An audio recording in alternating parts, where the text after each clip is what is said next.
Ari, kick us off. You're famous. I'm not famous, but welcome to episode 9 of the Toxic Boys podcast. Ari from Manhattan, Poppa Left, Jay from Florida in the building. I'm based out of Atlantic City today for a small business convention. Jay's in Tampa, Florida, as you know, and Poppa Left is in Jersey. Before we get started, before I send it to Poppa to take the spaces, just wanted to shout out our sponsors, winesbymoselle.com, www.winesbymoselle.com, hashtag Toxic Boys with a Z for 10% off. They ship nationwide. Right now, I'm sipping a Jim Beam nip, keeping it real classy, okay? And then I have a nice little White Claw because, I want to keep the calories down. But I've been sipping all day, man. So, Poppa, what's good with you? Ari, I am so impressed with your your intuition and your follow through. A couple days you were asking me to edit a video like the one I did for Jay from Florida, coming live from Tampa Airport, going to DC. And Ari took initiative, and Ari made his own referendum on RJ Barrett. Hurt some feelings, but my favorite line from the video was, "Do you think any of this? You think I'm satisfied with any of this? You think this makes me happy? It kills me, bro. It kills me." And I like you threw in some optimism there. Like, will he be good? Maybe he'll sneak in an all-star game there. But I bet my life on it that he will never be a 5-time all-star. And like in the back of my mind, I was like, damn, so if RJ makes 5 all-star games, Ari's gonna like kill himself? What are we gonna do? That'll happen way before that, my brother. That'll never happen, bro. Speaking of killing themselves, Jay from Florida. No, Jay from Florida. We saw Darius Garland in MSG, and I remember. I'll never forget that take that when Jay said, "Hey, man, I'd rather have Darius Garland than RJ Barrett." So a Knicks fan told Jay from Florida to kill himself. So, Jay from Florida, how you doing, my friend? I'm good, brother. Fresh in DC, man. Bored as hell with this damn team. Terrible product the last couple of games, bro. Cam Reddish ain't playing. Grimes is playing well, but this shit is just. I guess, bro. We here, man. We here. We'll see what happens. But Garland didn't play too well the other night, man. Deuce did a good job with him, so. Shout out to Deuce and Grimes, man, in the backcourt. They held it down. They really did their thing, man. I bet on the Cleveland Cavaliers. They were up plus 560, down 12 in the third quarter. And I swore that I made $560 when I put $100 on the Cavs. Like, I swore that I was about to make $560. They actually caught the 3-point line well that night, man. For some reason, there was a traveling calls. There was carry calls. Mitchell was missing shots. Kevin Love was traveling. It was weird. It was really good strategy, though. Bet while the Knicks are up by double digits in the third quarter. It's a good strategy long term. Absolutely, you would make a lot of money. You just gotta suffer through the wins, which is I put down $500 plus 665 today on Switzerland to advance and under 1.5 goals for the game. I figured if Switzerland's going to win, it's going to be a low-scoring game. Cristiano Ronaldo was on the bench. It was a 0-0 game, Morocco-Spain. What ends up happening? Portugal wins 6-1. I lost that bet within the first 6 minutes of the game, bro. Damn. That's an Ari from Manhattan special. Yeah, terrible. The real question is, did you chase? No, I made the bet and then I went to the networking event and then I I was on my Fox Sports app and I saw because once Portugal scored it was over because under 1.5 goals if Switzerland was going to go through they'd have to tie it. I would have lost. They scored in the 20th minute or something, but I didn't chase. I was just being an idiot. What else? I speaking of Tampa and Jay from Florida, the Bucks were down 13-3. It was 3rd and 1 on the 10-yard line of the Bucks, and Tom Brady was a plus 1,200. I put $25 on that, and I won $300 last night. So I won back my stupid Cavaliers versus Knicks bet, and I got 200 on top of it. But we're not here to talk about betting. Cavaliers versus Knicks. Yeah. that rotation that night, man, I've been talking about it. That rotation that night, Tom Thibodeau went to the guys that owed him something, right? Either the guys that he drafted, Deuce, Obi, Quick, Grimes, or dudes that he got a major contract for. Randall, Mitch, RJ, Brunson, right? If you're not in that 8-man group, he wasn't playing you that night. He needed to go to guys that actually owed him something and guys that he could quote unquote depend on. This is why Cam Reddish, Evan Fournier, Rose, all Pine Riders, right? They don't really owe him shit. No connection to him. These guys are desperate to prove it to him, the guys that he played. So it's interesting to see this new rotation he got going on, man. It's crazy. It's crazy to see it, bro. Yeah. And it's not, and that rotation is going to continue. Apparently, it's going to be a 9-man rotation. You're not going to see Fournier. You're not going to see Derrick Rose. You're not going to see Cam Reddish. You're not going to see Jericho Sims. I don't think so. You know, it's going to be RJ, Brunson, Randall, Mitch, Grimes, Deuce McBride. Who else? All the dudes quickly, Obi and Hartenstein. That's it. Yeah, the teachers guys that get there at 6 a.m. in the morning. Don't give him any back talk, no attitude. They say Cam Reddish was giving him attitude the other night after getting held out. Ian Begley said that Leon Rose is viciously loyal to Tom Thibodeau. Coach. So this thing is bad early, bro. Yeah. Well, I do firmly believe that they were at a crossroads on Sunday night. If the Knicks would have lost that game in embarrassing fashion, there is one factor that hasn't been introduced here yet, and that is the fans completely turning on this regime. And we're working on it. We're working on it, but I think that they still chant defense. You know what I mean? The Oregons still go, and you are going to a game. You're going to root for the team to win. But if they would have lost in an embarrassing fashion on Sunday night, like if Cleveland would have made the comeback and won that game, and then you have Trae Young looming, I don't think you can survive that. Like, I don't think you can survive that embarrassment. So I think I woke up on Twitter on Sunday and I said, "Good morning, Knicks fans. It's National Save Thibs Job Day," and that's what it was, you know. And Jay, you bring up a good point about the players that got in the game and how they owe Thibs something. That's an interesting way of looking at it. I just feel like I'm looking at the end game with this, and one day Thibs will be fired. One day Leon Rose will be fired, right? Is it going to happen this year? In 5 years? Probably not. But while we're on the way, right? Leon Rose, for me, it's, do I trust this guy? Yes, we have assets. Yes, it's not a complete shit show. We kind of have depreciated the assets we have because we kind of have to consolidate a lot of them. We can't really use the picks to draft players in mass. We kind of have to consolidate all the assets to get off contracts or to make one big move. That's why we're faced with the Donovan Mitchell move and then something like it, you know. But for me, it's like, it's not that I'm giving credit to Leon Rose for having those assets. It's like, now I know that he doesn't know what to do with them. So It's like, it puts me in that position where I was when the Knicks drafted Frank Ntilikina. It's not that I hated Frank Ntilikina. I hated the fact that we drafted Frank because Phil wanted him for the triangle offense, and then the next day he was fired, right?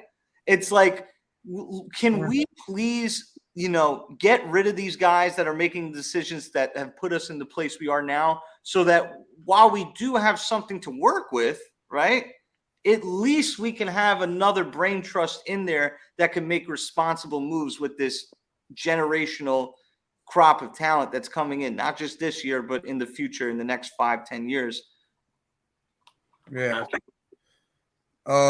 Before we pass it to Jay, I just want to shout out a couple people in the chat. Shout out Big Be Easy. Salute to you, my brother, Pastor Claudio. JJ from Brooklyn. JJ from Brooklyn was the original RJ Barrett hater. So he's looking like, he may have had a good call. Shout out to the ladies. Nishi, shout out to you. Daniel Perez, shout out to you. Thank you all for coming. And shout out to the Neils next door. Shout out to you. I don't know if I've seen you here. What's good, Jack? So Poppa Left talks about the next move that we need to make, right? A lot of people are talking about Zach LaVine online, which is a terrible move, bro. Trading for Zach LaVine is the most cop out of all cop out moves. Can't do it. What do y'all think happens? Like, I'm sitting here like we're such a no man land as a franchise, as a fan base and the organization. Like, we don't know what the hell's gonna happen. We're living. I gotta be honest, bro. We're living by the skin of the Eastern Conference's record, right? Absolutely. That is the cop out. It's not even Zach LaVine yet. It's hey, let's get to that point and then we can have a conversation about Zach LaVine. But hey, we're 2 games out of 4th. Hey, we just beat Cleveland. Hey, if we beat Atlanta tomorrow night, whole different conversation. Right. And this is why I root for this team to lose, because while I do enjoy a Knicks win. Don't get me wrong. I enjoy when the Knicks play well, more so than they win, that they play well and they play the right way. But of course, I want that to relate into a win, to yield a win. Like the games against Memphis, both of them. I love that product. I love the way we played both games. Right. But we lost. I'll take 82 games of that product, because over 82 games, that product is sustainable. That product is marketable, not to fans, but to the rest of the NBA, right? But for me, it's like I root for this team to lose because I know that the fans hold more power than they let on, right? They hold more power than they let on. And there are fans within the base that they get all up in arms. They want to tattoo Toxic Boys on their eyelids when they lose the game. But when they win a game, then they want to, they want to post screenshots of the standings and say, hey, why are you guys all upset? Or, hey, why don't you guys bring the same energy for a win than you did for a loss? So. Right. Yeah, you gotta be consistent, man. I mean, we Toxic Boys. We have a goal of actually being a perennial winning a championship. And if we all can't, as a fan base, if we all can't establish that goal, bro, it's all over the place, man. Like, who knows what's gonna happen, right? Like, if we talk, I want to talk about the players. Like, RJ still continues to be mid, right? He had the worst first quarter he had in his whole career the other night. Came back and had a solid third quarter, but I mean, this is more of him being inconsistent, right? Quarter to quarter, game to game, you don't know what you're gonna get from RJ Barrett, and now he's making over $100 million. Like, come on, bro. Obi Toppin pissed me off the other night when he flirted with Donovan Mitchell at the end of the third quarter, hugged him, was playing with him. Like, bro, nice. Obi's soft, game, bro. What you doing, bro? Like, focus on the game, bro. You in war and you flirting with another player. Like, I don't care if it's your homeboy. Wait till you take him to the tower after the game and hang out with him. Take him to your crib. Do whatever you want. But on TV, don't let me see you flirting with this dude on the camera. He did it the other night when he was mic'd up against Giannis. Oh, hi, Giannis. Nice seeing you again. Like, bro, you don't talk to opponents like that. We grew up with Charles Oakley, Anthony Mason. These guys was warriors. These guys wasn't making friends. Also, like, even if you're gonna play the cop the plea of Ari and Jay, the new NBA of guys, stars are more fraternity with each other, and it's not behind closed doors, it's on the court, bro. Like Obi Toppin, bro, you can't get minutes over Julius Randle, bro, for a coach playing for his life. Okay? He's coaching for his life. He won't put you in the game, so you need to relax. And I'll say this about Obi. It's like, for me, I wanted to get into this piece of what it means to root to lose, right? What does it mean? And I got a lot to say about that. And Ari, I kind of want to pivot to you for that. But when I talk about rooting to lose, it's not just, I want the Knicks to get an L. It's more so the most important L. Thibs says you either win or you learn. Well, I'm learning nothing either way. Through wins and losses, I'm not learning anything. Okay, so for me, I believe Obi has proven himself to be a rhythm player. So Obi needs to. How is Obi going to learn that he is going to get bitched around in the paint for 36 minutes if he never experiences it? Or how is he? We all play basketball at some point. The conditioning comes from the beatdown. Right. You kind of have to assess your body through the beatdown. And if Obi's not going to play the 5, and if he's not going to play the 4 for 36 minutes, What the fuck do we have? Like a bum ass bootleg Sean Marion? Like what do we have? We have nothing. So for me, it's like I know what can win us 38 games. I know what can win us 40 games. But can I see something else that will teach me something about the talent that we have in this group? And if we lose on the way or we win on the way, who cares? Right? Because at least I'm learning something. At least I can market something. At least I can sell something. And I can go back into the offseason and not hold up this we swept the Pistons, banner. We would actually learn something. So Ari, I kind of wanted to, no meetings. Toxic boys are very unorganized. Ari was sleeping at 6:55. Jay from Florida's, he's making executive decisions based off what he wants to do with the rest of his night, and myself as well. So Ari, I want to pivot to you. What does it mean when you say? It's not lying. Ari, what does it mean when you say we'll take calls? We'll take calls. Well, I got the tank behind me, and what does it mean when you say you're rooting for losses? Because I say it, and people want to, they want to lose their minds over it. So what does it mean when you say you root for losses? I mean, it's like the whole thing about hitting like rock bottom before you make a change, man. This front office is not a philosophically based organization. They're not like Sam Presti. They're not like that.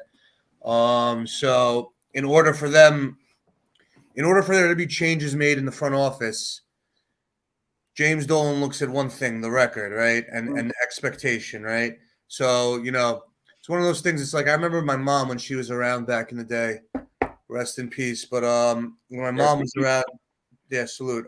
When she was around, she would tell me I had like a decent job. And she's like, you know what? You should quit your job and you should work for free for this other guy. Take a step back, work for free, learn something. And then if you show your value to this new guy, that better opportunity, it'll move you along. Yeah, in the moment, you're taking a step back in your career, right? You're not making money. You're working for free. But in the long term, you're learning a lot of stuff and you're putting yourself in a position to succeed in the future. Right. And if this team is not going to contend, which it's clearly not going to contend. Like you could be the 4 seed, you could be the fucking 2 seed for all I care. This team's not winning a 7-game series against Milwaukee, against Miami, against Boston, against Cleveland, against Philly, against so many teams. It's not only are they not going to win a series, they may not even win a game in those series. If you're not going to contend, you might as well put yourself in the best position to succeed in the future. And what does that do? That means tanking. What do you think about Knicks fans that say I can't bring myself to root for losses? Oh, I have. Jay, you can speak on that, but I'm gonna. I have something to say for that. Yeah, I want you guys to speak on that, please. Yeah, bro. All right, so the people that say that they can't root for losses, they those are the people that are unsuccessful in life because like literally unsuccessful in life because they don't understand the difference between sacrificing in the present in order to succeed in the future. They don't understand that concept, right? Like they'll never take a pay cut to work for a better company to get a better opportunity because they look at it as like, they only think about where they are now. They don't look towards the future, right? And if you're not looking towards the future, you're going to be unsuccessful in life. You can't just live your life every day like a feather in the wind. You win happy, you lose. You're like, dude, like I said it last time, bro. It's like you're being a child at that point because you literally let whatever happens in that moment dictate the way you feel, as opposed to having some perspective on things in the long term. So I think those people that can't bring themselves to lose, either one, they're going to be unsuccessful. They have a bad mindset on life, or number two, they're just taught this rah thing like you compete at every play. It doesn't matter if you win or you lose. You compete. They're very hard headed and they're very impressionable based on those people. But they don't think in the future. It's a cult. It's a cult of them. Like you can't watch this product and say, it makes sense for us to win these games. Like we've done this. Like the definition of insanity is doing the same thing over and over again. We literally did it last year. We did the year before. The year before that, we've done this the whole regime. Like we've won unnecessary games and shot ourselves in the foot before every draft, every April, May, and June. Right. at some point you got to figure out like this is the time to rebuild. You got Amon and Nasir Thompson in Brooklyn right now playing an exhibition game, right? Two of the top 5 prospects, right? You got a legendary draft, they say, with 20 starters. The first 15 picks are 6'8" wings, right? You have 2 or 3 picks in a loaded draft, but yet still you're pursuing a playing spot. You're trying to compete in a loaded Eastern Conference. I don't understand it. Like, wouldn't you want to set yourself apart, get 2 or 3 marquee guys so you can really compete in the Eastern Conference and really try to make some hay instead of winning these meaningless games? And then you're sacrificing kids' careers by doing it, right? So you're not setting a good example. So the draft picks that are coming out this year and the year after, they're seeing how the Knicks are treating Cam Reddish. They're seeing how they're seeing how Obi Toppin and Quick have gotten treated the last couple of years. Like, you can't. This is just a bad example. They say they want to reset the culture. They want to put themselves in position to be successful. They want a new Knicks, right? But you're doing the same thing the old regimes did. The same exact thing. All win now. There's no difference. There's absolutely no difference between the old regimes and the new regimes. Yeah, you signing better players. Jalen Brunson is probably the best free agent we signed since Houston. Cool. But in terms of never investing in young talent, never investing in the draft, never investing in the full rebuild. Apparently tanking's a losing mentality, but Greg Popovich is doing it pretty well right now, right? They last 18. Or like, if you tank, it'd be the same people that love the young talent. Then how did you get that young talent? How'd you get Obi? How'd you get RJ? Right? The Knicks are above tanking, but Greg Popovich is all for it. Right. This is so fucking crazy. There's 2 parts to this that I don't understand. Number one, there are Knicks fans that consistently, time after time, believe that they are competing against previous Knicks regimes for like a battle of who's more functional. Correct. I don't understand that. Like, Leon Rose is not competing against Isaiah Thomas. Leon Rose is competing against Sam Presti. Right. Get that in your head. RJ Barrett is not competing against Kristaps Porzingis. RJ Barrett's not competing against Jordan Hill. RJ Barrett is not competing against Tim Hardaway Jr. RJ Barrett's not competing against Mache Lampe. He's competing against other shooting guards and small forwards in the league. That's who he's in his pay scale. He's competing against guys that are in his pay scale. That's it. Right. That's it. Okay. So that's one part that I don't understand. The second part that makes absolutely zero sense is this concept of, oh, the Knicks never do well in the lottery, so oh my God, that's the worst. So here's what makes no sense to me. If I go to a roulette table, and Ari, you're in Atlantic City right now, right? Right. If I play one chip in the 36, and I play in the numbers, and I just put one, I say, hey, my dad died on April 6th, so let me put numbers. Let me put 4 and 6. Let me put one on 4 and 6, and then Ari puts in 34 on the inside. Except for 4 and 6, and I win, right? And I win. It hits on 4. Is Ari going to say, you know what? Oh, your strategy's better. You won. So trade me your 2 chips, and I'll give you my 34. No, you give yourself a statistical advantage, and you live and die with the results. And if you die with the results, here's the beauty of it: you go right back in with more statistical advantage than the next guy. Nobody says, "Oh, like the Pelicans," because they won the lottery. Should Greg Popovich now go on a 10-game winning streak to get into the Pelicans position at the end of the year? Like, what are we talking about? It doesn't make any statistical sense what you're saying. Just because the Knicks lost the lottery and got your Lord and Savior RJ Barrett, who like literally an entire content channel is dedicated to. Shout out to the Knicks wall. Like, how could you say don't tank, and then the player that you literally uphold as Jesus Christ of the New York Knicks, who can do no wrong, is the product of tanking? So, and I'm going to end my point with this, right? Everybody says, oh, I can't root for my team to lose. These are people that use like Wayne Ellington and Torrey Murray as their battle scars, okay? Let me tell you who I've rooted for to lose, okay? I rooted for the Knicks 30 and 52 in 2001, 2002. Okay. Mm-hmm. 37 and 45 the following year. Mm-hmm. 39 and 43. I actually went to a Knicks Nets game and they got their ass beat by the Nets. They got swept that season. Shout out to Lenny Wilkins, Thibs before Thibs. Okay. 33 and 49. I watched every game. 23 and 59. I watched every game. 30 and 23 and 59. It got me a Jordan Hill. 33 and 49. I watched every game. 23 and 59. I watched every game. 32 and 50. I watched every game. I rooted for them to win every single game. Every game. I watched them. Al Harrington. I begged him to win me games. Okay. You're a madman. You're crazy. 29 and 53. I watched to root every game. 42 and 40. 36 and 30. 54 and 28. When Roy Hibbert blocked Carmelo Anthony, it was like a demon jumped into my soul and spinned it around and started poking it with spears. Okay. And then that game, bro.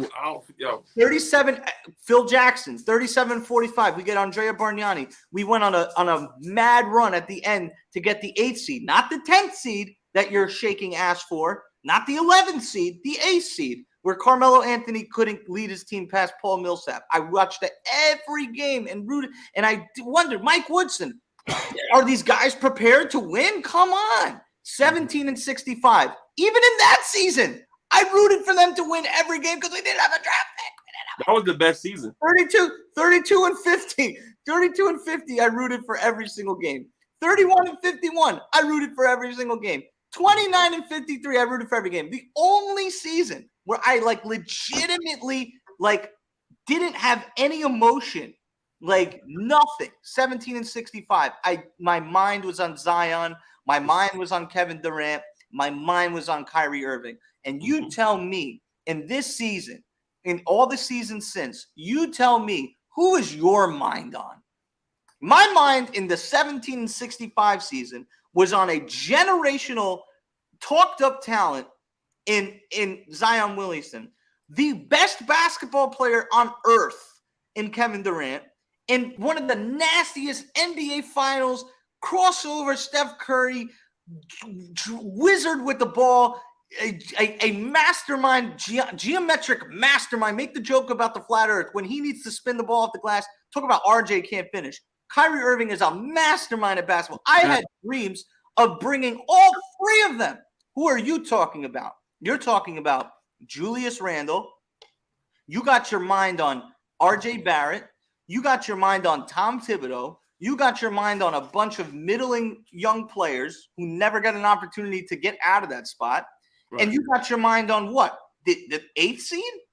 The 7th seed? Not even.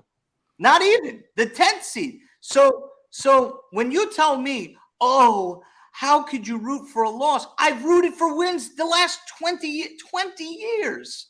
I've rooted for this team to win. And the only time that I actually rooted for something that smelled like championship was the Roy Hibbert block, okay?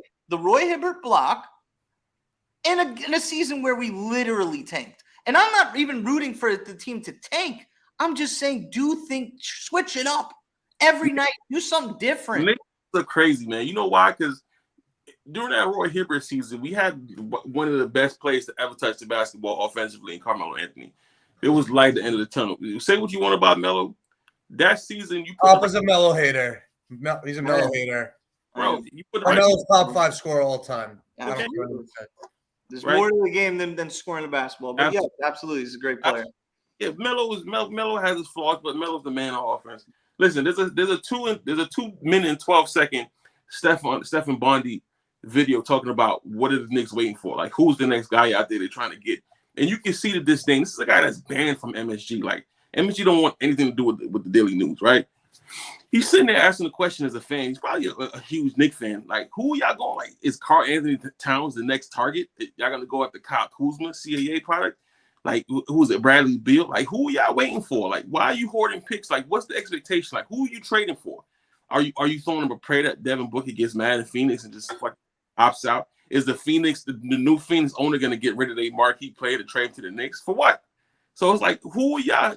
Like, what are y'all cheering for? Like, how did we get to the promised land? We didn't get Donovan Mitchell. What's next? You don't want to invest in the draft. There's nobody to trade for. You signed Jalen Brunson. What's next? We just gonna teeter in mediocrity forever.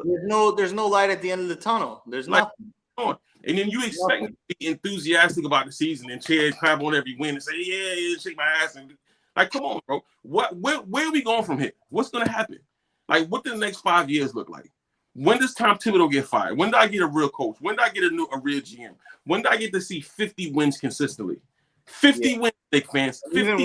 Even when you get the talent in here, right? Even if or when you get the talent in here, you want Tom Thibodeau coaching 7-game series? Oh, Tom Thibodeau. No way. He makes no adjustments. No offensive system.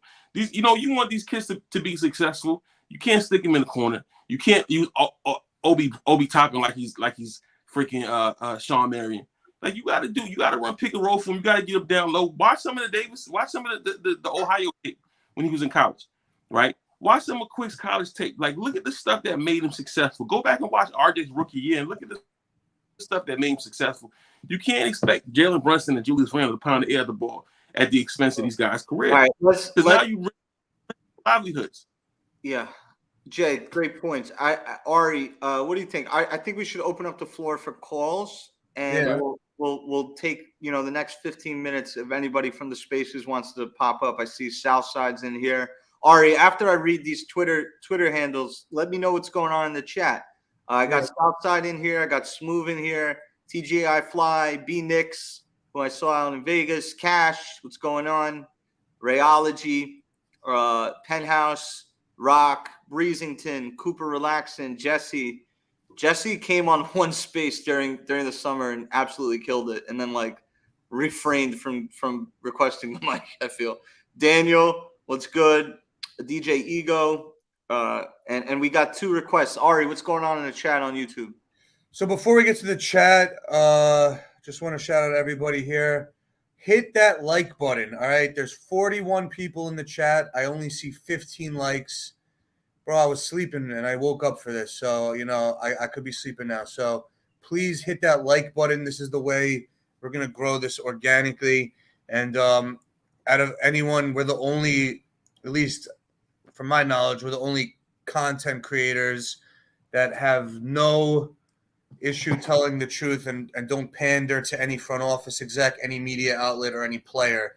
That's, I think, a little bit of a big deal here. A lot of people on Knicks Twitter and a lot of people with their own shows, they feel like they can't say certain things about certain people because they want to hope to get RJ Barrett on the pod or, Alan Hahn or whatever, someone. They want to stay in good standing with the organization, so they censor their opinions and beliefs. We don't give a fuck about that here. So what's going on in the chat? Shout out to the advocates. Shout out to you. Boston Nick. Shout out to Boston Nick, the nicest guy on Nick's Twitter. Yes. I have my fiance here with me. Boston Nick recommended a what do you call that, Dave? A dispensary in Boston, nice. And we smoked really good weed in Boston, thanks to Boston Nick. Boston Nick left me a really nice message on the anniversary of my mom's passing. So shout out to Boston Nick. Really good guy. Big Mo. Shout out, obviously, Big Mo, the Nick Lounge. Pastor Claudio, JJ from Brooklyn. Wooish, shout out to you, my brother. Colorado just got Deion Sanders. Yeah, Deion Sanders. Gino, haven't seen you in the chat. Shout out to Gino. Hit that like button and subscribe button, Gino. Gino has the Thibs Avi, right? I don't know. He's in here as hold on. There's someone in by the way, there's someone in Twitter Spaces right now, and I've seen this with Hitler, but and Osama, right? Yeah, so Osama bin Laden and Leon Rose, and I think I think he says to blow it up. All right, that's fucked up, but. Shout out to you. We're going there. So hit that like button. Shout out you, Big Nick. Big Nick, hit the like button. Okay. Run it up, as my brother Jay says. Smooth. Let's put it on the Jumbotron. Whoops. Shout out to the ladies. Nishi. Shout out to Nishi, of course. The first lady of Toxic. Nishi. I'm gonna get another drink, Papa. Just Whatever. All right. So first caller, we'll go to Southside. Southside, unmute your mic. What's good, fellas? Over South. South, you may have to turn off. Are you listening on YouTube? I have to turn it on. Can you Yeah. hear me better now? Yeah, Yo, absolutely. Southside, hit that like button, bro. I got you. I just came in the house, so I wasn't on the computer with it. I got you. I'm always going to support y'all. All good. All good. You know, even though Poppa Left, you know, he always hurts my feelings and shit. Yeah, I know. I'm sorry. I know you're a huge RJ Barrett stan. Yeah,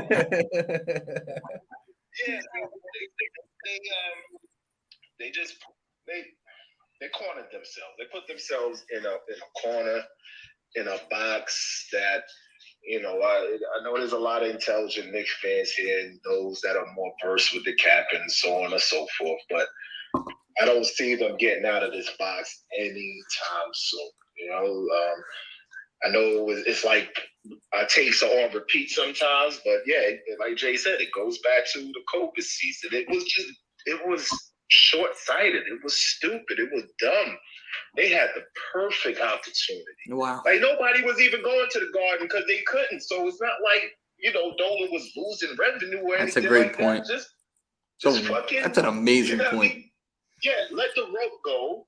You have 2 picks, and you just drafted, you know, RJ, who, you know, at that time, y'all believed in, not me, but, you know, others and stuff. And you had the perfect opportunity. And they blew it. And then they doubled down on stupid by extending Randall after he shit the bed against the Hawks. Like, are you kidding me? Like, you saw exactly what he was doing. I think it's a thing of principle, right? Like, one thing that I'll say is that I will never slam the Knicks for signing Randall because I was not one of those people. I felt like Randall had a very good season, and I felt that in the wake of that season, it was evident more so that when the lights got on and the lights got bright, he couldn't play the role of the number one guy, right? But in no way, shape, or form did I feel like, 4 years, 117 million is nuts. I felt like, hey, like he had a good season. That's market value. If you bring another guy in here, he could, you know, I thought it would be very clear and evident to the team and to the organization that Randall wasn't the guy, but you keep him around because he did well by you, you do well by him, yada, yada, yada.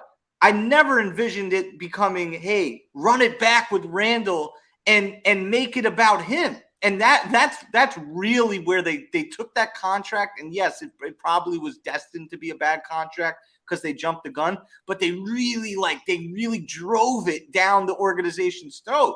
And I want to credit Ari with this. And when I was out here catching death threats, giving death threats to Mark Berman via raps, saying that RJ Barrett should be a rookie max.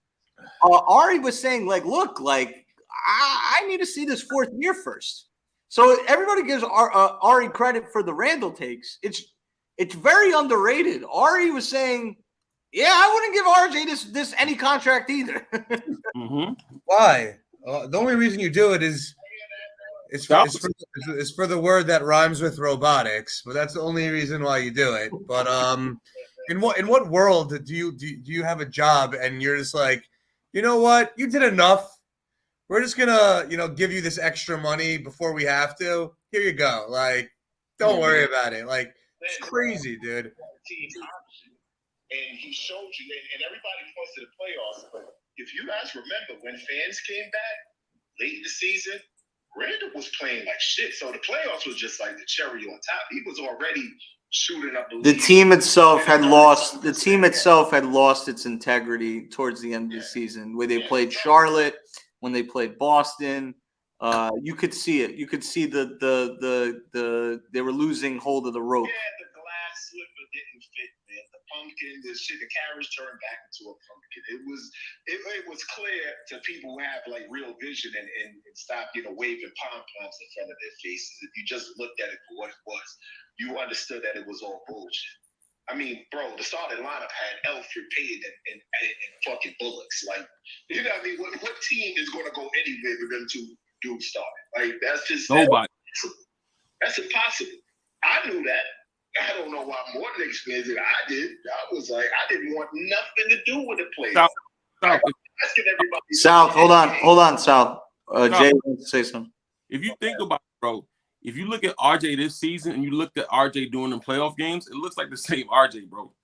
Like when you got tape and when you can see him against him properly, bro, he really can't do anything, bro. If you look at it, I mean, we look at the same product. That those 4, what was it, 3 or 4 playoff games, 5 games, and trying then to force it, trying to make something happen. Yeah, just trying to go downhill, make something happen, fumbling and bumbling everywhere, forcing shots. Playoff basketball, that doesn't fly in playoff basketball. It RJ not going to stat pad when they're down 20 points.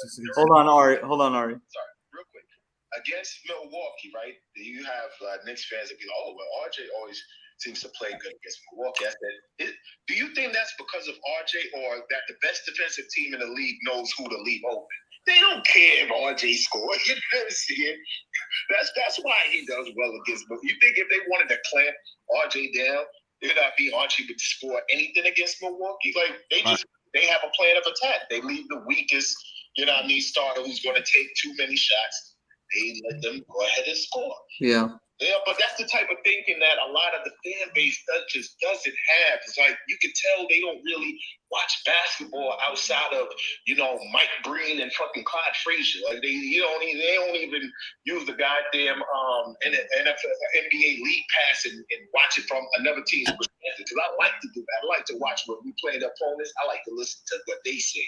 You know what I mean? And to find out what the rest of the league really thinks about the team. But yeah, South, a great call. I want to get to Cooper, but yeah, man, South is South's a great guy, man. Shout out to South. He's a proud dad of, I believe, 2. He's a great guy. He's his original Toxic Boy. One of the only other people I could vouch was on the trade Randall during COVID tip like I was. Him and TM. Those are the only 2 people I could give it to. Other than that, I don't know, but South was definitely saying throwing a heavy sub at State. I wanted him to go. Yeah, I didn't know State back then. So maybe he did say that, but I know for a fact South, because I'd be a Knicks fan TV and I'd see South in the chat being like, trade this motherfucker. Like I was like, all right, there's at least one of us here. So let's go to Cooper. Cooper, what's going on? What's up, fellas? I just had a quick take, man. I want to know how guys feel about this whole Cam situation, because Miles McBride, he's been on the team for a while. He's finally getting a chance. I mean, I like that. My thing is, you got who's about 6'1", 6'2", maybe. You got Grimes that's about 6. It says 6'5", but I doubt he's that tall. Hold on. Then you got McBride that's like 6'1", 6'2". So like when it comes to wing defenders, like where's the height? You know what I mean? Like when you go against the teams that have bigger wings, they're just gonna post Grimes. They're gonna post McBride. Like what exactly are they gonna do? That's why I don't understand why the benching of Cam is like at this point doesn't make any sense to me. I mean, it kind of feels like he got benched because he got hurt, in my opinion. I don't care about the Dallas game. Like everybody has bad games, so to hold him accountable instead of everyone else, kind of doesn't make any sense to me. It really doesn't make any sense. Like I'm watching RJ give me negative game after negative game. Regardless if he scores 25 or not, he's like a -20 every game. Net rating. So it's like, what is the point here? Like, what are we really doing? That's a great question. Jay, what are your thoughts on the call? Mark Berman said last winter, that Tom Tippett had no connection to Cam Reddish. Didn't know him. He wasn't interested in playing him. We all laughed and said, "Oh, it's Mark Berman. We don't know. We can't believe what he's saying." Fuck it. Mark Berman's plugged in with Thibs. He was saying he was Thibs' mouthpiece for 2 seasons, right? So no, I believe that Thibs didn't want him here regardless. He didn't want him here, and it's staying the same. Like he was playing him the first couple of weeks out of the season out of necessity, right? Grimes was hurt. He needed wing depth. He needed that. He needed that height. I don't think Cam is necessarily done, man. I feel like if you play Cleveland got 2 little guards, Mitchell and Garland, right? That you need to shut down. I think once you start playing the big boys, you start playing the Clippers, right? You start playing the Celtics. Yeah, but you're not going to get an in-game. You're not going to get an in-game sub. You're not gonna sit here and tell me Miles McBride is gonna be guarding Jalen Brown. Yeah, that's what I'm saying. So I mean, I feel like you're gonna have to play him to guard those wings, unless you just want to commit. Yeah, but I don't see that happening as an in-game adjustment. Yeah, I mean, we'll see what happens, man. I mean, who's gonna stick these guys? Like, we gonna put RJ on Kawhi Leonard and Paul George the whole night? Hold on, Coop. You still got Quentin Grimes, so you know you got Grimes, RJ Barrett. He's not playing 40 minutes a night. Exactly. Well, he did the other night, but that's not good for his health, as we know. Off the bench, you're not gonna put quickly on them either. So it's like Right. you go from one small backcourt to another small backcourt. You know what I mean? Like it doesn't make any sense. And then you want to say RJ is gonna take on the other team's primary offensive player. Good luck with that. Like It's a foresight call. he's gonna do what he wants to do. Everybody's gonna do I like what he wants to do. It's a good call. You know? It's a good call. Good call. I think he has to bring him back against some opponents.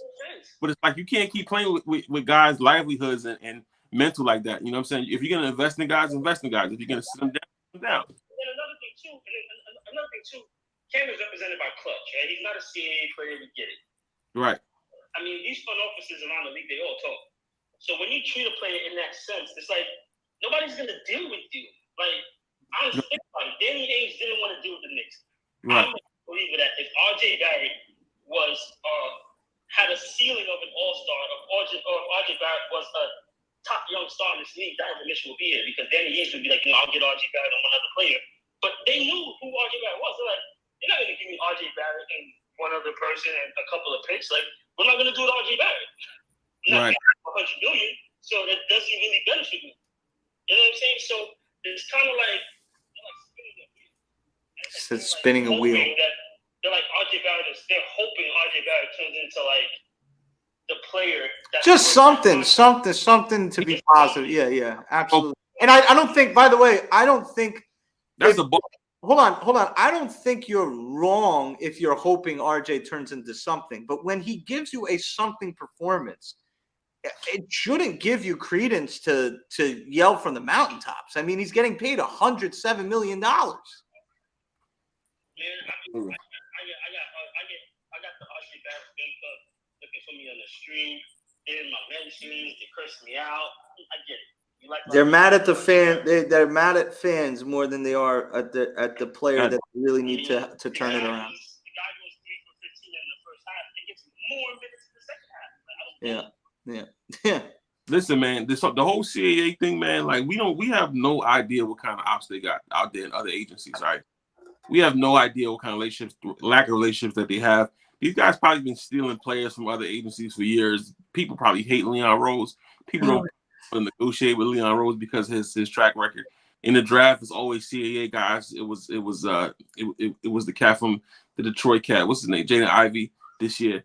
So like strongholded to CAA players. Like what? Yo, I got an announcement to make. What's up? We have 400. We just hit our 400th subscriber. So congrats to us. 400 subs. We had 312 as of like 15 hours ago. So we going viral, baby. All right. So, Ari, I'm very is 400 a number we drink to? What do we do to this? Big drink. 500 we got to do something. No, 500's the first guest we bring on. Okay. I'll leave that up to you, Papa. You bring on. I'm angling for Ashley Nicole Moss on the. I don't know if that's a 500 sub. I think that's like we gotta make them. I know Smooth in the chat right now. I know Smooth gonna start sharing this motherfucker like crazy right now. But listen, it's up to you. JD said he would come on. Yeah, I don't want to put down JD, but Smooth is not sharing the space for JD Sports. No. We can bring JD on. Listen, we can bring.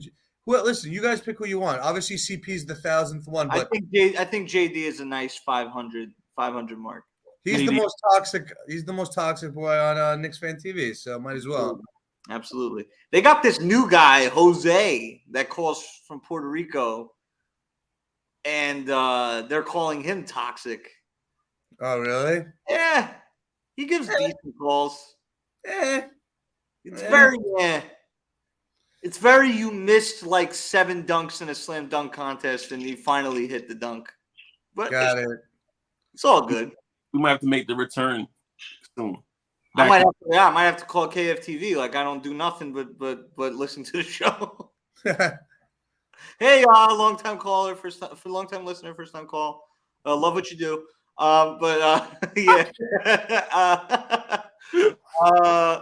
Man, we're pressed for time. I know Jay. I know wifey is hitting you up on the phone. When is it over? When is it over? Yeah, she's she's gonna start pretty soon. Yeah.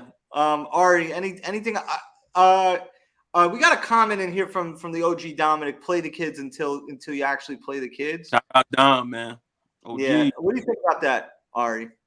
Say it again. The comment is and it's kind of like it says play the kids until you play the kids. It's play the kids in quotations until you play the kids. What do you have to say to that? I know what that means. Wish I didn't have these drinks, but I think. Listen, I think you play the guys that you haven't paid yet. That's it. I think you play the guys you haven't paid yet to see if you should pay them or not, or to see if you could move the guys that you did pay. I think of it this way: like if Cam Reddish actually got 30 minutes a night, and not just 30 minutes a night, if he got 15, 20 shots a game, like RJ Barrett, and he's proving that he can ball and he's good, that makes RJ Barrett and Julius Randle that more expendable, right? I am petitioning to go to the grocery store and get Randables. Yeah, you definitely just drunk called Julius Randle a Randable. I did call him Randable, but I'd play the kids until I play the kids. I guess I don't know. That's a good thing, Randable. Very Randable. Yo, shout out Dougie in the chat. Dougie. Fucking, I went to what was that place? Some place in Haswell Green. I went to Haswell Green in like, I don't know, Times Square or something like that. And Dougie B was there with playing the guitar. Dude, this motherfucking real rock star, bro. I'm not kidding. Dude, he's up there. He's like doing this with the long hair and these bitches, the ladies going crazy over there. Shout out to the bitches. Like, all right, relax. So they're going crazy for this guy, bro. It was nuts, dude. It was popping. He's literally a rock star. So shout out to you, Dougie. Speaking of Times Square, I was in Times Square on Saturday night. I know, that's kind of funny. I was in Times Square on Saturday night Sunday morning at 3:30 a.m. shooting a music video with Jay Boogie. The biggest. Yo, Jay Boogie is out there at 3:30 in the morning. So make sure when that video drops with me and Jay Boogie, make sure you guys go and support that. I wrote the song last year, so I'm very like ass shaky in it. So I apologize in advance. But the bars are definitely fire. And Dougie B, we do need to set something up, man, where I stumble upon you with the guitar and I start, rapping a little bit because I trust my brother Ari over everything. And if he says you got the goods, then let's set it up. Toxic Boys theme song. That's right. Let's do it. Knicks play a game against Atlanta tomorrow night. Do you give a shit? No. Okay. All right. World Cup. World Cup's actually is done till the 9th, so I do have time. But Trae Young had a little bit of controversy. He had I think he had a shoulder problem, and McMillan told him. I think it was reported that McMillan told him, "Hey, you're going to come off the bench tonight, or don't show up to the arena." And Trae Young didn't go to the game. Wow. Really? Yeah, I actually. So I woke up at 5 o'clock this morning to drive down the AC and beat the traffic, and I'm listening to fucking, I think it was Charlemagne or Ebro, one of those guys, and they were talking about the Trae Young thing, and it sounded pretty bad, dude. Like the guy was interviewing him, and he's like, he was badgering him. It's a bad look, dude. By the way, I'm a huge Trae Young fan. Trae Young in the Garden is box fucking office, bro. Trae Young and Jalen Brunson ain't box office. You got to trade. If you bring in Trae, you trade in Jalen. I love Jaylen Brown too. I love watching that guy play basketball. He's box office. Yeah, man, shit. Love it, man. But Trae Young takes out all of his his Napoleon frustration out on us tomorrow night. Is that what's happening? But if you look at his advanced analytics, I think Trae Young is not having the best year right now. But obviously, I mean, he's it's at the Garden, Papa. Yes. Yeah, he's gonna ball out. I mean, good. Let him ball out. Let him ball out. Why not? Shout out to suffering Knicks. He's in here as well. I just want to Banks sees the Knicks Twitter. Yo, next 5 games: Atlanta, Charlotte, Sac having a good season. 2 games back to back at Chicago. That's very weird. And then Indiana. So we're in the Midwest next week for a little bit. And then go to 2 and 3 or 3 and 2. That's my take. 3 and 2. 2 and 3 or 2 and 3 or 3 and 2, just because it's a 500 team. So I don't like every time we do the next 4 or 5 thing, I'm just gonna go 2 and 2, 2 and 3, 3 and 2. Like it's a 500 team. So Atlanta's the ESPN game, and then next Wednesday at Chicago's the ESPN game. All right, I'm gonna end this with the show with this, right? What is your and in the chat? I want you guys to do this. What is more likely that happens this year? Tom Thibodeau gets fired or Julius Randle gets traded? I know that. Let's see what the chat says. I would say a percentage chance of Randle getting traded right now is less than 50%. But I'm not gonna lie. Like, if the Knicks were motivated to move him, I think they could do it. He's rehabbed his value enough. Because the thing about it is, like, I have an interesting theory. Not to sidetrack it, but what if this whole time? I'm not saying this is the case. I'm just saying you have to be open to the idea of this. What if this whole time Julius Randle wasn't toxic to RJ, but RJ was toxic to Randle?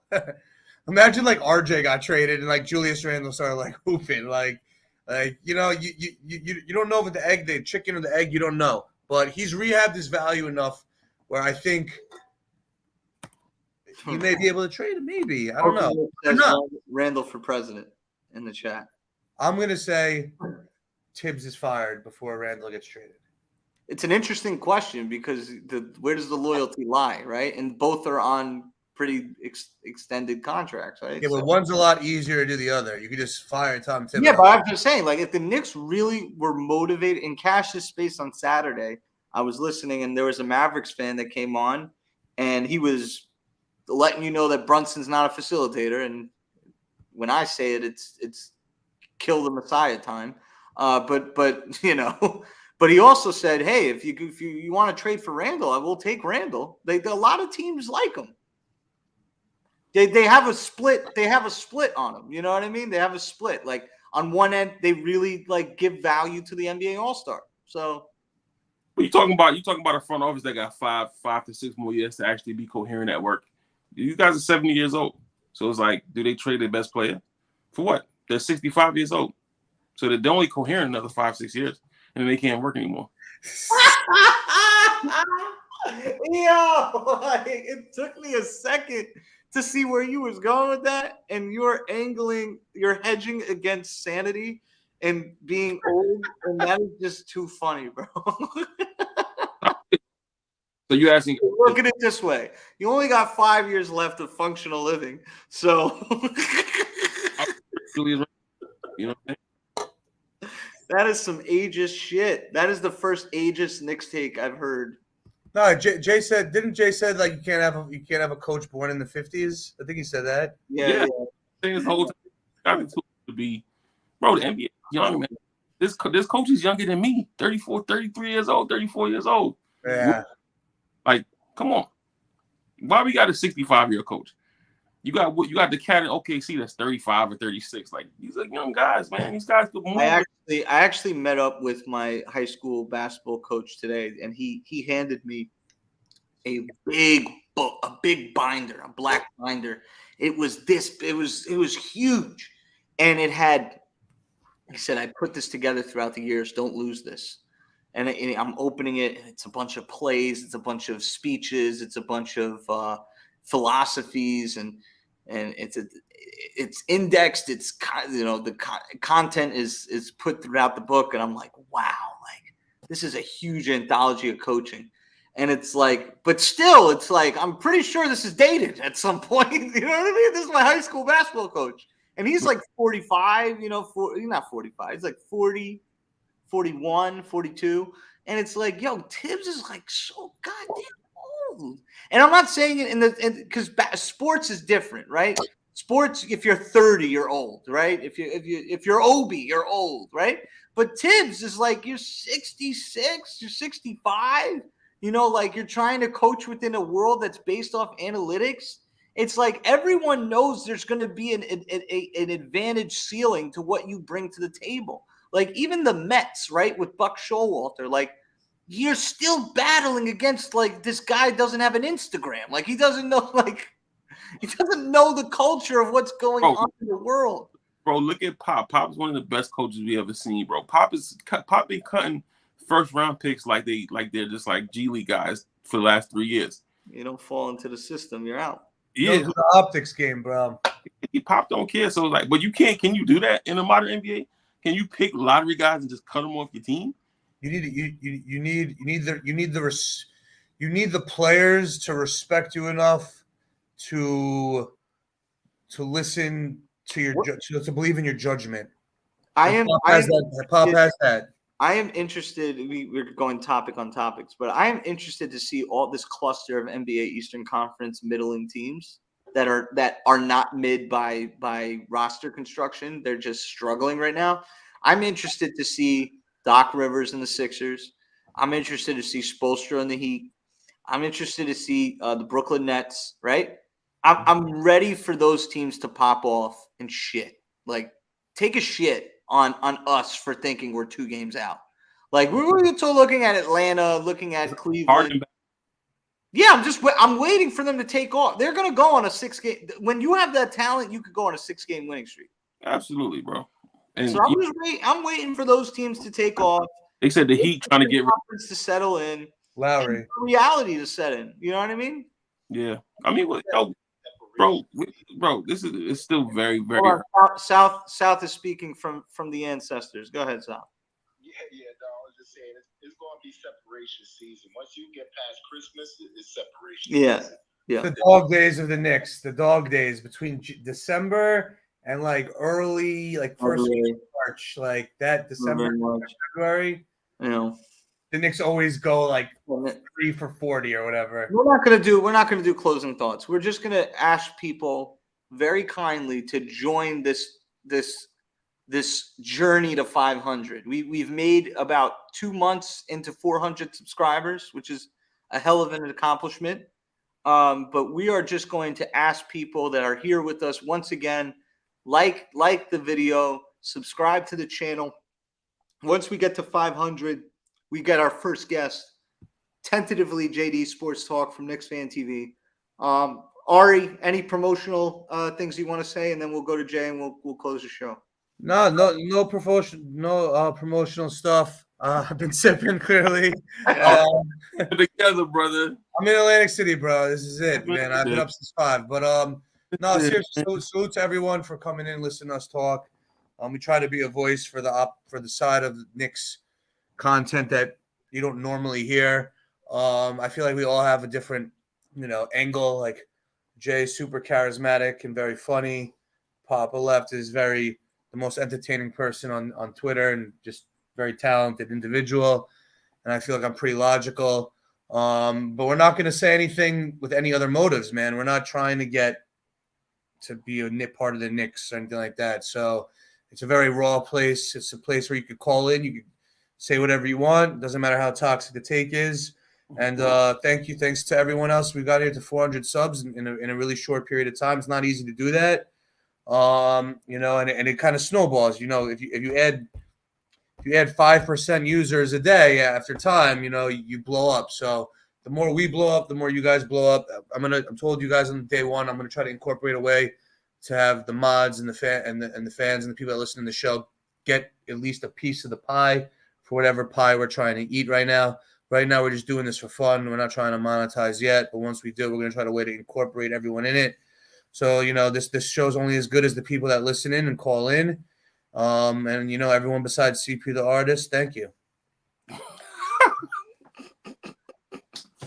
Yo, my only PSA is for Nick Twitter, man. I'm stealing people's takes, man. If you steal somebody's take, give them credit. So I said, shout out to the ladies, man. Shout out Smooth. Exactly, bro. That's all I got to say, man. And listen, that was smooth. Ari just bounced out. if you still crazy, you like grow up. If you still room for the Knicks to win every game, grow up. Go ahead, Poppa Left. I don't got much else to say. I love this tank background. Yeah, I love this tank background, and I don't think there's a realistic way for the Knicks to tank. But Shut down Brunson. You can. You could do that. Brunson's been flirting with either having a case of the shits, like having the runs, or like he legitimately is playing through a groin injury. So I'm hoping that Jalen Brunson maybe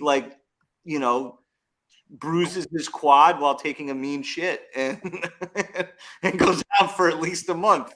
And then we just fall out of contention and they tell him to fucking sit on the toilet until April. Free Cam ready. Out of respect for Josh B, I'll bring him on because he wanted to come on. Josh, real quick, because we gotta end the show.